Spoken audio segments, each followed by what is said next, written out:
Hi guys, welcome to our video. So we'll be talking about a lot of stuff today, mainly about the different perspectives about hospitality from different people. We have interviewed 4 very interesting people. So let's see who they are. Hi, my name is Daniel and I'm 32 years old. I'm originally from Indonesia and currently I'm a sous chef in one of the restaurants in Collingwood here in Victoria.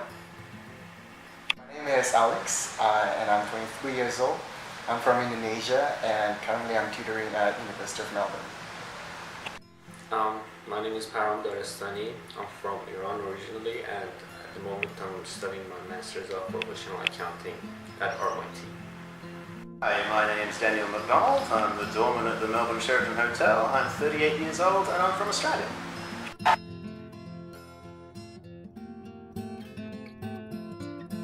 Alright, for me, hospitality is like the act of like what you guys doing now. Like you come to my house and then I welcome you, I offer you drinks and then maybe I offer you lunch after this. This is just a simple hospitality for me. But if we are talking about hospitality industry, that will be a different meaning then.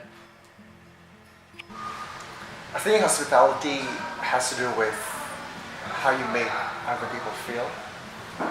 It's delivering the act of service, and on top of that, also keeping in mind how you make the other person who's receiving that and how they feel about it. Well, in my opinion, I think hospitality is providing the best experience for customers and trying to satisfy them as best as it can. Genuine hospitality to me is going above and beyond for our guests, to be welcoming, to make them feel at home, to anticipate their needs and to make them think about us after they've left the hotel.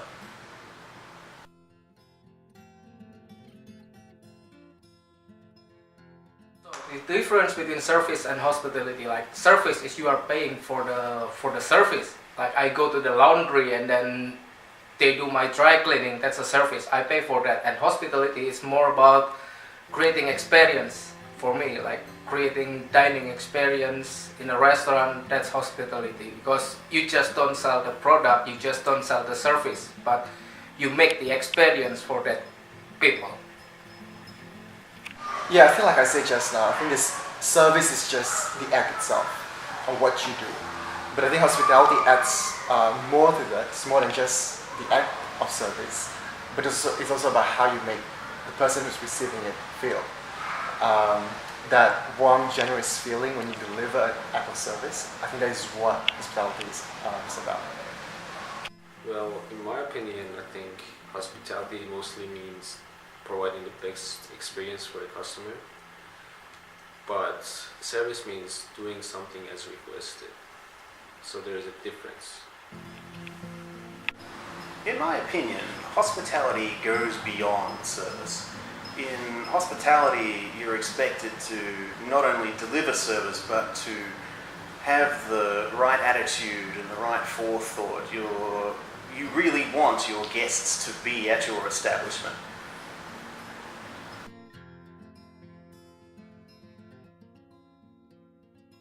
Absolutely, you can train people to be hospitality. If we are talking about the industry, I think 5-star hospitality industry or 5-star establishments or 5-star hotels, they spend a lot of money only for training their employees to be a good hospitality team.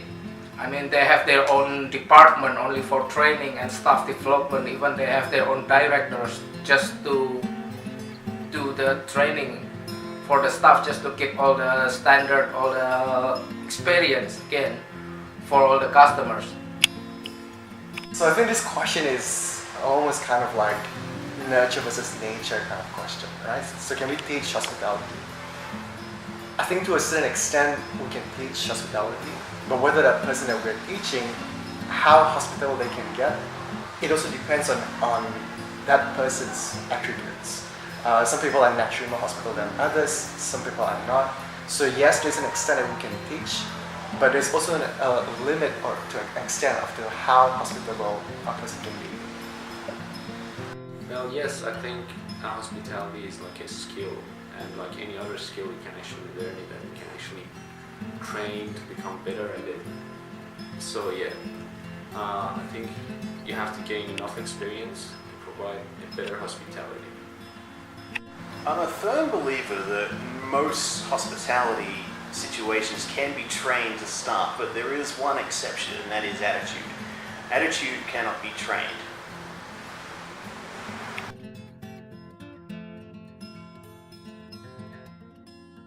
Alright, so if you ask me about if I'm gonna hire an employee, so I will choose someone with the right attitude, with the right work ethic, who are the hardworking ones. Because, like for example, I don't need to have a Gordon Ramsay in my restaurant, in my kitchen, because that's not important. The most important thing, people with the right attitude, so they listen, they want to work hard, and then again, that's the importance of training. As I said before, we can train people as long as they have the right attitude and want to learn.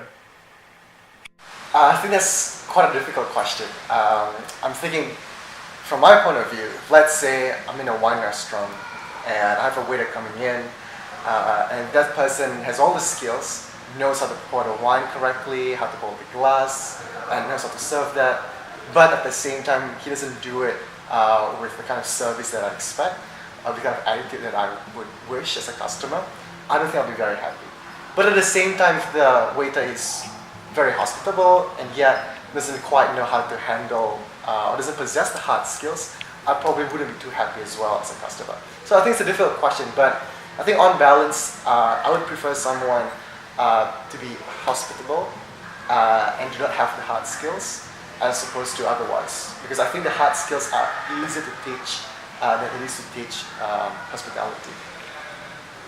Well, I think there should be a balance between how people are like treating you and how much skilled they are.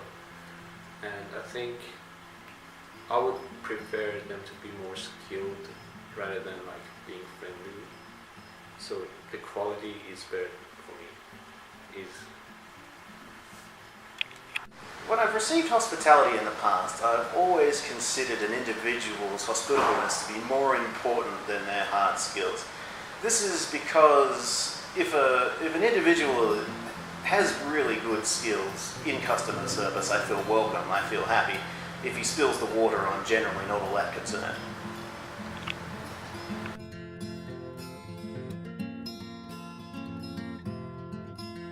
In my opinion, there's no big difference about mixed culture in your department or in an establishment, because as long as everyone knows what to do, everyone do their job, and everything will be fun. So it's not really about the culture, but it will be fun if you can work with people from different countries, different cultures. It will be fun, but as long as they do their job, that's it. I think it is absolutely okay to have a mix of cultures in any given restaurant or business. As long as that mix of culture, the people in that business are able to fit into the company's culture. So I think each restaurant, each cafe, or each business would have its own culture. And it's okay if the people working in it have different cultures or different backgrounds, as long as they're able to fit in and they actually do believe in the restaurant's culture as well. So I do believe in this, in what we call unity and diversity, whereby when people of different backgrounds, they can come in, but they can carry and withhold that restaurant's or that business's culture. Well, I think it is good to have a mix of cultures, but personally I don't care that much about having a diverse kind of workplace. Whatever works best, I have to go with that. Having a mix of cultures within your hospitality business is a tremendous advantage. It makes it easier to bridge language barriers between your staff and your guests, and also it gives you a greater insight on what different ethnic groups perceive as good service and think of your business.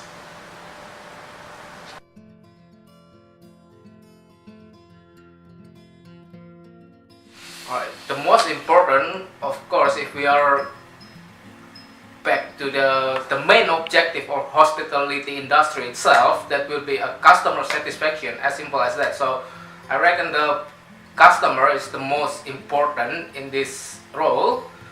because without customers, there will be no business. There will be no owners, there will be no employees. I think the business owners, because they are the boss or they're the heads of the restaurant or the company, I think they're the ones who play the most important role in receiving or giving that hospitable service to customers. Just because I believe that in any organization, who sets the tone is always at the top. So if the business owners, if they set the culture as such that we want to serve our customers in a certain way, I think that culture, if there's a good, successful boss, they would, they would flow to the employees, and then eventually the customers would feel it. So I think the business owners, the ones at the top, are the most important people in this. Well, I think customers have the upper hand when it comes to hospitality, just because customers have some expectations, and I think those expectations needs to be satisfied. And if the company or employees manage to actually satisfy those needs, that means that in the future the business will grow and generates more income. So yes. In all hospitality businesses, it is the guests and customers that hold the most power. The guests shop with their feet. If they don't think that your establishment is any good or you don't provide the best service, then they'll go elsewhere.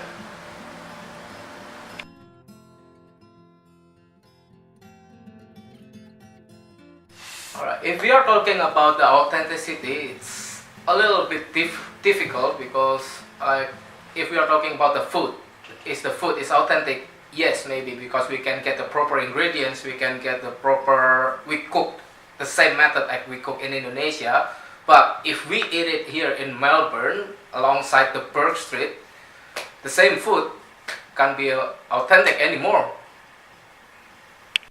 So I think there are two categories in which I want to rate the authenticity right. One is the taste of the food, and one is perhaps the atmosphere of the surroundings of the restaurant, right? So in terms of food, I think some restaurants in Melbourne do have it pretty close.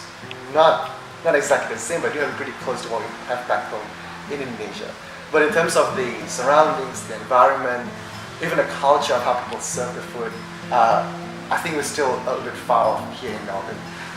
Just because maybe people in Indonesia, the way they serve, the way they decorate the place, sometimes it feels much more like home. And maybe it's not as easy to deliver that here in Melbourne. So yeah, so food-wise, yes, pretty close, but atmosphere, surrounding-wise, maybe we can do a little bit better here in Melbourne. Well, I'm from Iran, and I don't think there are so many Iranian restaurants around Australia. I personally couldn't find many. I've been into one, and the service and everything was average. And to be fair, it's like I didn't have high expectations of that place because it's Australia, and those businesses have to adapt themselves to the business environment in Australia. And I believe it can improve, but I'm not sure if it's necessary.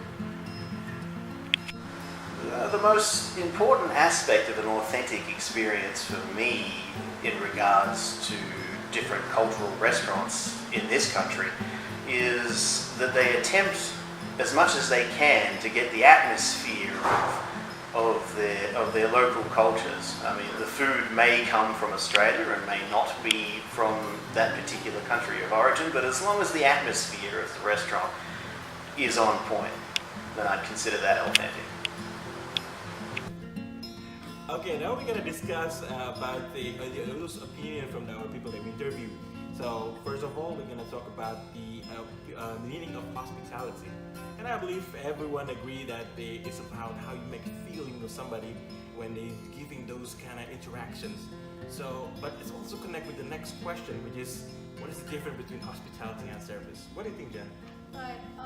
So all of our interviewees agreed that there is a huge difference between hospitality and service. Hospitality is more of how employees perform their attitudes and attributes to customers and how they make them feel, whereas service is more about the physical skills that they have to serve.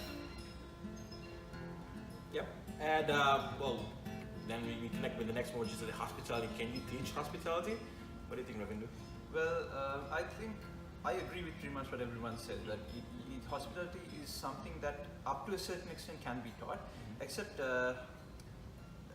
Daniel McDonald gave actually a really good thing. What he said was that certain skills can be taught. However, attitude is something that cannot be taught, and I think that's true, that attitude is something that cannot be taught. All right. So then we're talking about when receiving hospitality, we're talking about how it's hospitalitiness and hard skill. Tracy, what do you think about that? So I think when it comes to employee, it's very important for the hospitality rather than the hard skill, because most of our interviewees agree that hard skill can be trained and you can get better time to time when you get the right training with hard skill. But for hospitality, you need to get the right attitude, and you need to be the person to work in the hospitality. Yes, and talking about people working in hospitality, we also have a mixed culture in the employee. Ravindu, what do you think about that one? Well, yeah, everyone said that it's best because it helps the hospitality environment. But I think it was Param that mentioned that having a lot of mixed cultures does challenge the concept of authenticity. That you can't exactly have an authentic experience if there are so many different cultures in one place. That's not complete authenticity. That's true. Now, next one, we talk about power.